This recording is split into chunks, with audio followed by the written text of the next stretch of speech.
Hare Krishna. Welcome to another session of Bhagavad Gita as it is. We are on the second chapter and we are doing the section which starts from verse number 38 up to verse number 53.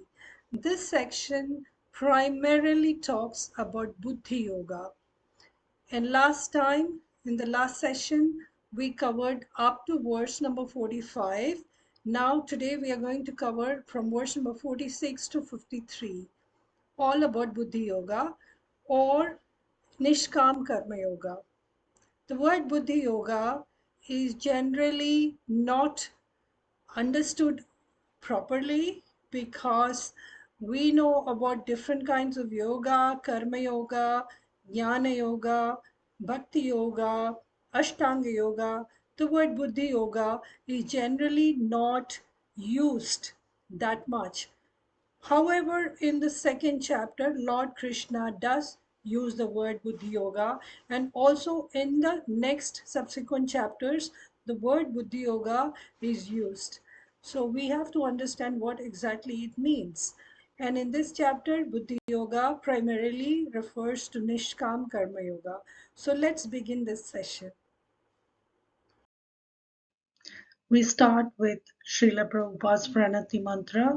Namo Om Vishnupadaya Krishna Preshtaya Bhutale Srimate Bhaktivedanta Swamin Iti Namine Namaste Saraswate Deve Gauravani Pracharine Nirvishesha Shunyavadi Paschatya Deshatarine जय श्री कृष्ण चैतन्य प्रभु नित्यानंद श्री अद्वैत गदाधर श्रीवास आदि गौर भक्त वृंदा.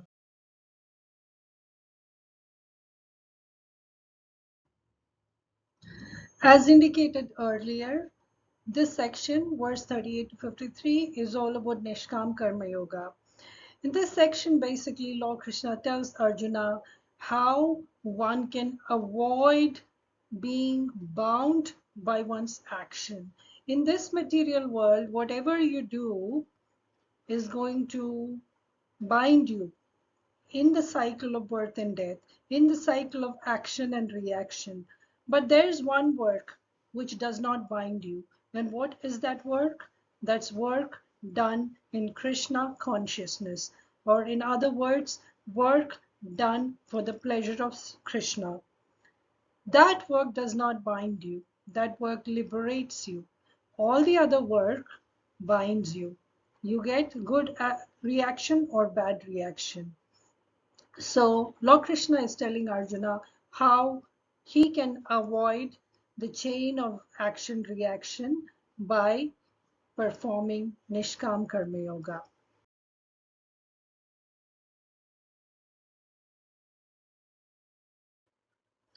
Verse number 2.46. Yavanartha udapane sarvata samplutodake tavan sarveshu vedeshu brahmanasya vijanata. All purposes served by a small well can at once be served by a great reservoir of water. Similarly, all the purpose of the Vedas can be served to one who knows the purpose behind them. Now here, Lord Krishna gives the example of a well. You know, when you go to villages, you see the ladies, they do the washing of the laundry, the cloth on beside the well. They wash their utensils beside the well, or they might go to a river and take bath, and they fetch the drinking water from the river. In other words, a reservoir of water is required to fulfill various needs of the household, be it drinking water, be it water for cooking, be it water for washing vessels. You need a reservoir of water. Sometimes there's no river, so the villagers have to depend on wells. Now, Lord Krishna says, imagine there's a big river like Ganga. That river can fulfill all the requirements, all the water requirements of the household.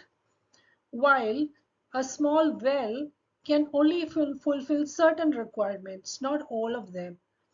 So a big reservoir of water can fulfill all the requirements as compared to small wells. Similarly, Vedas, Vedas are very vast and they consist of lot of rituals, lot of information on doing various yajnas, lot of information is there. So there are chances that people get confused, people get caught up with that. Vedas primarily talks about sakaam karma, or work with a purpose, work where the doer is expecting some result, some personal result, some result that will benefit him personally. So Vedas basically talks about that.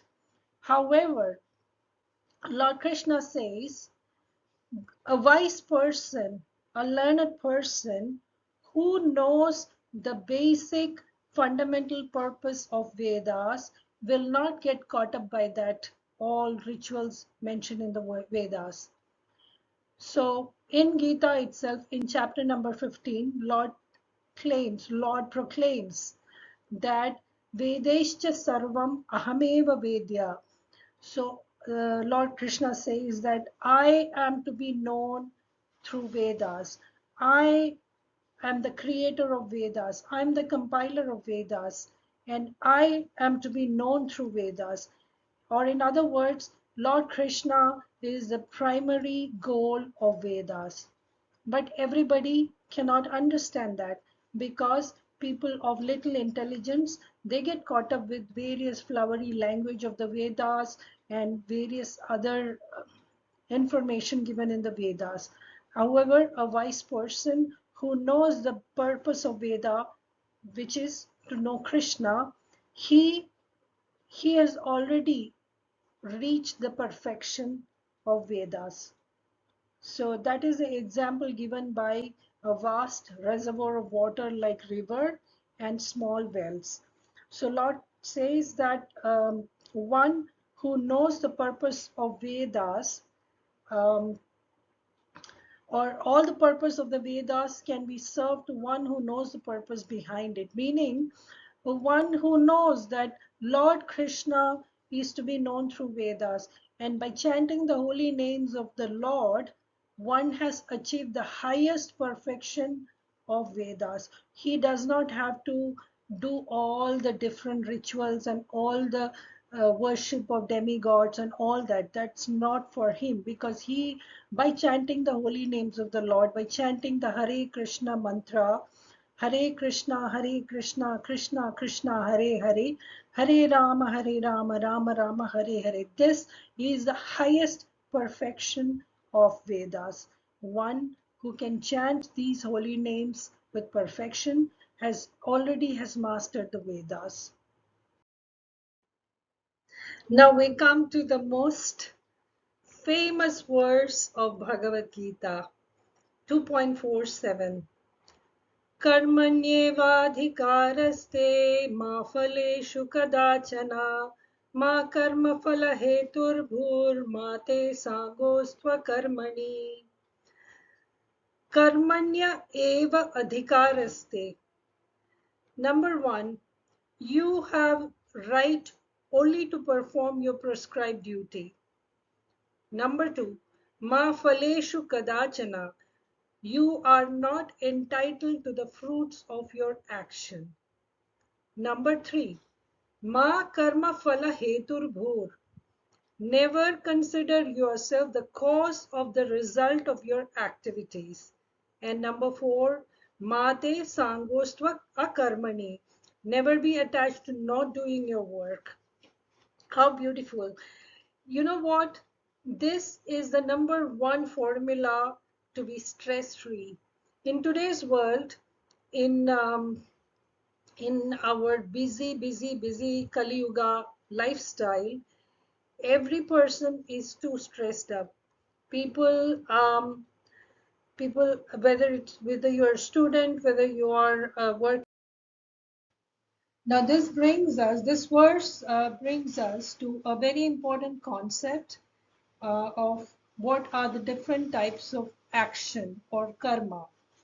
The first is karma, then vikarma and akarma. Karma is all the activities which are prescribed in the scriptures, all the activities which we are supposed to do. The different ashramas, brahmacharya, grahastha, vanaprastha, sannyasa, each ashram has been given a particular work to do, and when you do that particular work, it's karma. Each varna, the brahmana, the kshatriya, the vaishya, the shudra, they are supposed to do certain type of activity or work, and when they do that work, that's karma. And then we come to the vikarma. Vikarma is those activities which are against the scriptures, which we do on our own. As you can see in the picture, this person is smoking.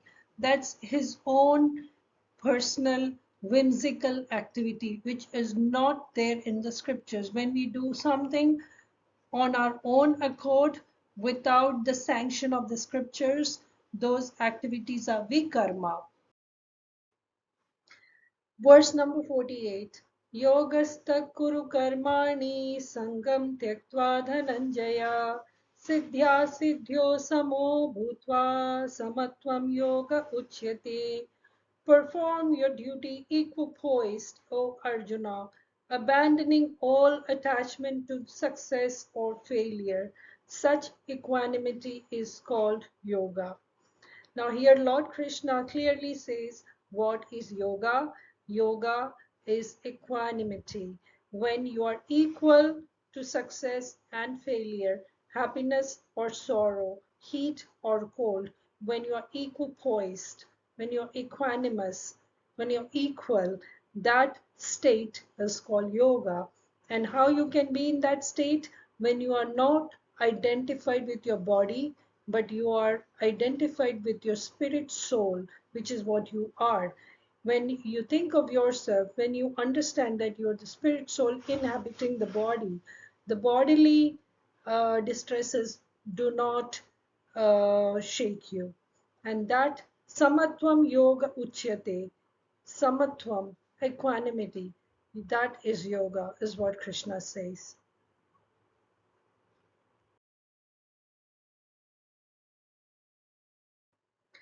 Verse number 2.49.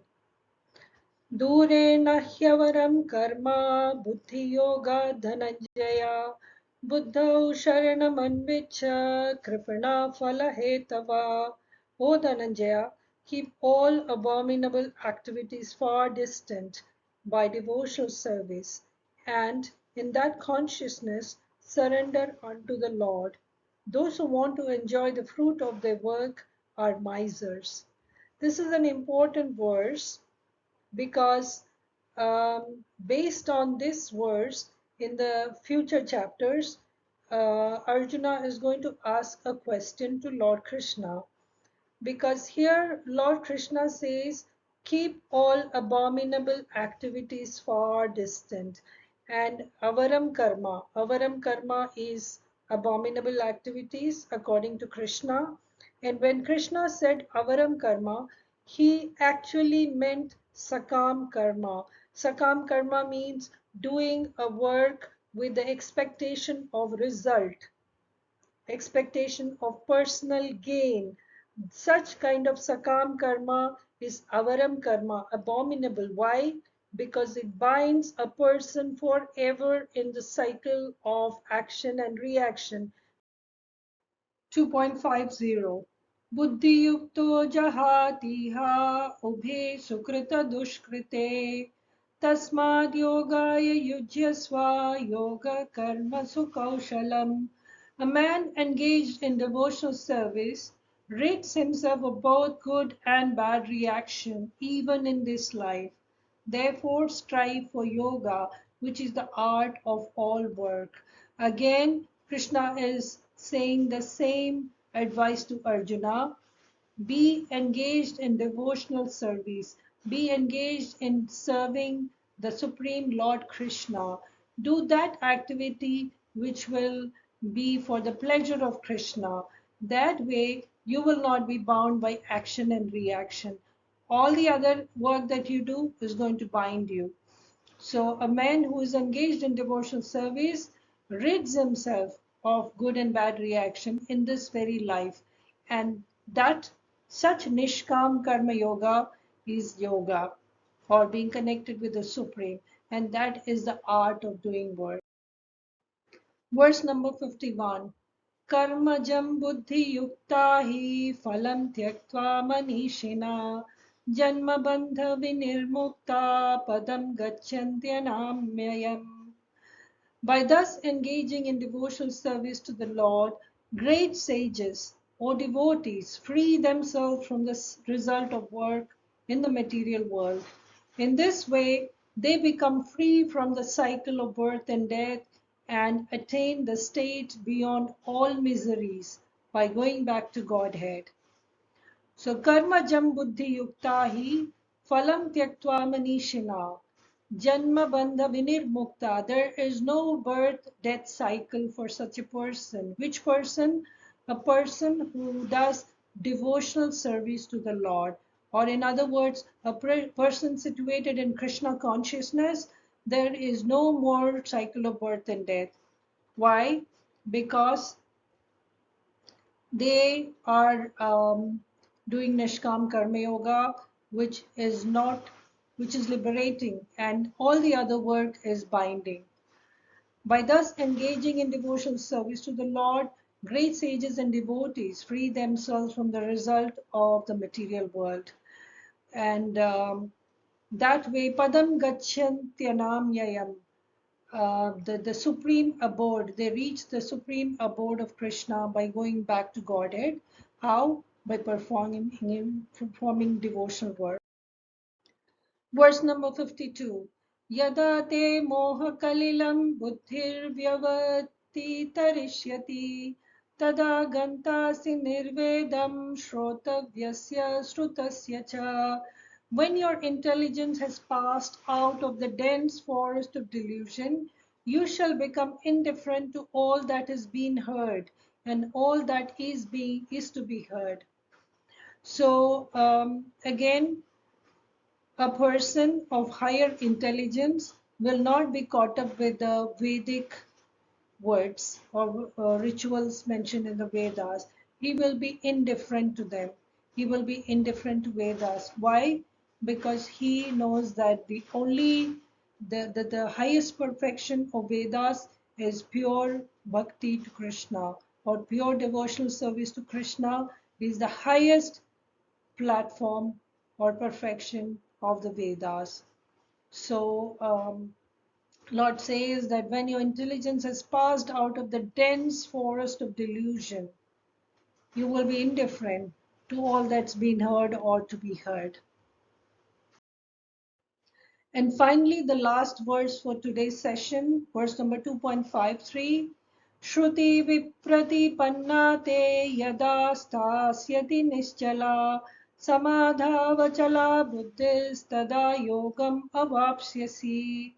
When your mind is no longer disturbed by the flowery language of the Vedas, and when it remains fixed in the trance of self-realization, then you will have attained the divine consciousness. So, samadhi, or the word samadho achala buddhis, a person of achala buddhi. Achala means a steady buddhi or steady intelligence. Such a person will be situated in samadhi. Here, samadhi refers to being fully Krishna conscious. Now, based on this verse, in the next subsequent verses, Arjuna is going to ask Krishna, how do you get this achala buddhi or steady intelligence, and how can we recognize such a person who is steady in his intelligence? And so that brings us to the end of this session. I hope that this has made some sense. Thank you for watching.